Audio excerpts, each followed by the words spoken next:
Welcome back to the You Can Too podcast. On today's show, we have David Meltzer on the show. Now, David is a legendary sports executive, entrepreneur, investor. He's done so many things in so many different areas of business and in life. And I want to just jump into your story, David, because I know that your mission right now in life is to empower over 1 billion people to be happy. I'm curious what moment in time shifted for you to realize that that's the mission moving forward. Well, first I had to make over $100 million and lose it. And after I lost it, I had to have the ability to make it back. And as I made it back and got to a point of, extreme comfort again, I started to realize that the mission that I was on was more than just to detach from outcomes. It was more than just to live in the world. I was born into a world of not enough. As Yeah. a victim, single mom, 6 kids. I moved to a world of just enough, I call it, where, like most multimillionaires, buying things I don't need to impress people I didn't like. But the second time around, after I lost everything, I refused to live in the world of not enough. I refused to live in the world of just enough. And lived in this world of more than enough of everything for everyone. So instead of trying to get more of something, more happy, more healthy, more wealthy, more worthy, I shifted the paradigm in life and said, you know what? I already am. I am part and parcel of an omniscient, all powerful, all knowing source that loves me more than my mom. I am part of a unified, abundant, infinite system of thought. I am happy. I am healthy. I am wealthy. I am worthy. I just had to figure out what I was doing to interfere with it. And as I proved out the methodology of the daily practices and values and execution model that I had created from the dummy tax of making all that money and losing it, as I effectuated and executed on it and got back to a position of comfort, I realized that I could teach other people to make a lot of money, help a lot of people, and have a lot of fun, which created a new, fulfilling, passionate, purposeful, profitable happiness for me, a process of enjoying the consistent everyday, persistent without quit pursuit of my own potential, not what other people wanted, not what was missing, no comparisons, judgments, or conditions of social media, but simply what was important to me and prioritize my now and next accordingly to instead of search for what I already had, search for the happiness, money, wealth, and worthiness, search for my why. I learned to apply my why. And then when my daughter, who turned 13, my youngest daughter, when her friend committed suicide, it hit me. We have an epidemic of unhappiness. People don't know how to make a lot of money. They don't know how to help a lot of people. They don't know how to have a lot of fun. And the fastest growing category of death in America was suicide. I decided, you know what? I'm going to find 1,000 people like James with the you can too attitude. I'm going to find 1,000 people like James and I'm going to empower him to empower 1,000 people in his audience, to empower 1,000 people in their audience to be happy. 1,000 times 1,000's a million times 1,000's a billion. And I was going to change the world by creating a new collective consciousness of happiness. You're so good at what you do. Just hearing your explanation of everything, man, I love it. And it's really important to realize that. And I'm glad that you had that realization with everything that happened. Like kind of perspective shift that you needed to intentionally move forward with throughout your life. It was really about faith, James. And I'm not talking religious, philosophical, theoretical, or spiritual faith. I'm talking about quantified, quantitative faith. So Yes. for me, I remember telling my mom when I lost everything, I said, Mom, I don't believe in God. And she said, Son, you believe in God. You just believe in the wrong God because my money was my God. It was my identity. And when I shifted the paradigm from a world of zero sum, where I had to negotiate, work for, trade, and there was winners and losers, comparison, separation, inferiority, superiority. When I shifted my paradigm to this unified, infinite, abundant system of thought, of an omniscient, all powerful, all knowing source Mhm. that loved me more than my mom, I went from a world of being punished when supposed bad things happened to understanding that failure, setbacks, and mistakes are indicators that something bigger and better was happening. That yes, when I shifted my paradigm of faith that there's something bigger than me that loves me more than my mom. So just like when I reached out at a young age and tried to touch a hot stove and my mom slapped my hand and said, no, and I started to cry and said, Mom, why are you punishing me? And she hugged me immediately and said, I'm protecting you. You just don't know what that stove's going to do to you. Yeah. So when I lost everything, I shifted my paradigm and said, See, oh no, I'm being punished. I lost everything. Everybody hates me. I even lost my mom's house. And that was the only reason I wanted to be rich was to buy her house. And she had to move. Oh no, I'm so punished. Instead, I said, oh yeah, I know I just got slapped really hard. I know I got yelled at really hard, but I'm not being punished because I didn't know what that money was going to do to me. I didn't know what the friends that I had surrounded myself with were going to do to me. I didn't know the ideas I had in my head, what they would do to me. And so when I got slapped by losing everything, a failure, a mistake, a setback that I thought previously I would never live through, instead I was protected and promoted. I was protected and promoted. And here I am, 15 years later thinking, thank goodness, thank God, thank omniscient, all powerful, whatever you want to think. But for the mistakes, setbacks, and failures that seem to be unsurmountable, insurmountable, it now saved my life, saved my marriage, and I was protected and promoted, no doubt. So every time we have those indicators of pain, setbacks, and failures, that paradigm shift is essential to accelerating in the right direction. Undoubtedly, the mindset shift I like to use is that failure is feedback, right? And we can see it as a loss, or we can see it as a lesson. You took it as a lesson. That's how you were able to exceed so quickly after that happened, right? And of Exactly. course, your network, and there was a lot of other things that had, like, in part to you building what you're doing today, and everything that you've been able to create after that insurmountable, seemingly insurmountable experience, which I feel a lot of people would have just use that as a crutch to stand back, but use it as more of a catalyst to move forward. What were the unlikely reasons that you found success that were maybe not so surface level? One of them is the inherent desire that I must be what I can be.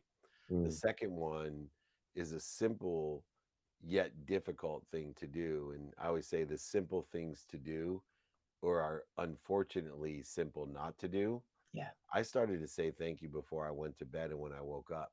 Hmm. It's a very simple thing to do. It takes zero point 0.1 seconds and it's free. But that had a significant impact in my life. And then finally, beyond those two things, was just the idea of being consistent. Uh, I'm probably the most consistent person I know. Probably put out more consistent content than anyone on social media, especially in my genre and age group. Yeah. And consistency is a superpower because consistency, see, energy itself, behavior, money, all things are energetic in nature. They all have a frequency, they all vibrate. But the interesting thing about the characteristics of energy and why consistency of putting what we do, say, think, believe, and feel, what putting out the energy that we want in a trajectory of what we think we want.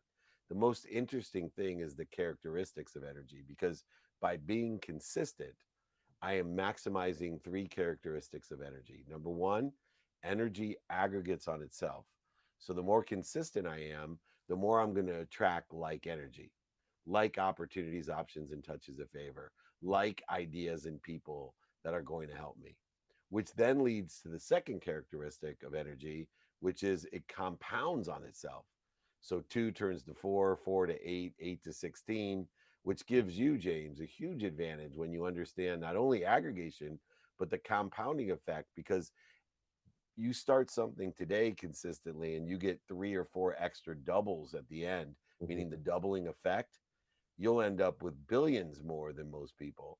And then finally, not only does it aggregate, attract on itself, and compound and give you the exponentiality of success, passion, purpose, and profitability, but it accelerates.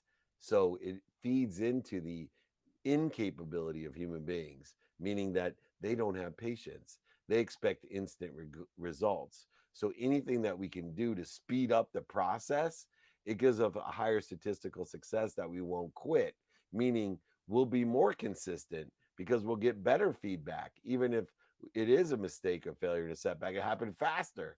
So I say that the third and most important thing that I do, beyond the simple things that I do, is to not only say thank you, but to be consistent in the behaviors in a trajectory of what I think I want. So I get the aggregation, the compounding, and acceleration that allow me to have this enormous success and happiness in my life.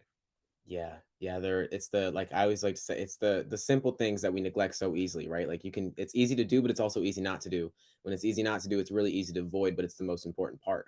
This next question might be a little selfish, but I'm a 19-year-old entrepreneur. You've been in the game for a very long time, and I'm curious if you could go back to your 19-year-old self, what's the one thing that you tell them? It's the same thing I remind myself every day today, and I am 55 years old, so it's been a while. But I have three words for everyone, especially young people: ask for help. Yeah, The yeah. fastest, easiest way to get to where you want to be is find someone like me who sits in a situation you want to be in and ask for help. It's so easy. And yet, here's the funniest thing is we provide more value to others by asking them for help than we do for giving them help. We feel better about ourselves when we give help to someone than when we get help. So by asking for help, you're actually making someone feel better. You're actually adding value to them. It's a value add, not a zero sum game asking for help. And it's also the fastest way to get to where you want to be. And the more that you get help, the more you're able to help others as well. And so, the most powerful thing that I didn't do when I was young, and I remind myself, whether I was 18, 28, 38, 48, someday when I'm 58, I'll be saying the same thing. Hey, Dumbo, you don't got to pay the dummy tax yourself. Someone's already paid it. Find them and ask them for help. Yeah, yeah, and after that experience, that's essentially what was the reasoning for it, right? You didn't ask for help, and so you can't get help that you don't ask for, right? Same thing Yeah. for this. Like I wouldn't have been able to have you come on the podcast if I didn't ask you to come on the podcast, and it's something that I continuously reinforce, and I'm grateful that you brought that up because as a coach, as a business coach, like you're in the space, obviously, you can't get help unless you ask for it, of course. Yeah, Throughout and I that, can't tell you how many people, I have interns all the time. I spoke at the Entrepreneurship Center at San Diego State and was their keynote. They had, the Rubio CEO, just a variety of people in history in San Diego. I was honored, but this girl, 19 years old, asked me for help and talk about bringing value. She made me not only me feel so valuable, but she has brought so much value to my company. She was like super surprised that I gave her an internship. I flew her to Las Vegas to work on my TV show. She got to meet, the Hermosies, and we had Wim Hof and Jim Quick and Austin Eckler, and the list went on and on. She was just blown away, and she was thinking, "Gosh, I almost didn't ask, right? I almost didn't ask you for help. yeah. Imagine how her life has changed." It's the split decision that is it's simple. It's just like saying thank you every morning and every night. It's the subtle things that have the biggest impact on our life that we often neglect. And I think it's a great thing that you bring up because it's usually the simplest things that we always try to overcomplicate because we feel things need to be hard, right? I mean, for you throughout the journey, like what skill do you wish you would have developed earlier or mindset that you wish you would have taken on earlier? I know that the happiness aspect, of course, is a big part of that, but Yeah, I mean, beyond the faith that there's something bigger than me, but I think there's four things I wish I would have taken on. That some of them were things that I took stock in, but I wasn't conscious about practicing it. yeah. One, I already mentioned gratitude, right? Having the perspective of finding the light, the love, and the lessons of saying thank you, being protected and promoted. But another one is forgiveness. Especially you'll get this with you and your friends. You know, we're hard on ourselves. When I became an executive in my 20s, I'm like, I'm just treating the people like I want to be treated. And my boss said to me, the vice president of a multi-billion-dollar company, great piece of advice. He said, David, you can't treat people the way you like to be treated because you treat yourself like shit. You're way too hard on yourself. If Wow. you're as hard on other people as you are on yourself, you're a horrible leader. You got to learn forgiveness, brother. You got to forgive yourself and give what you have learned. Forgiveness brings ease. So quit being the influencer and be an influencer. Don't spread dis-ease by being hard on yourself and others.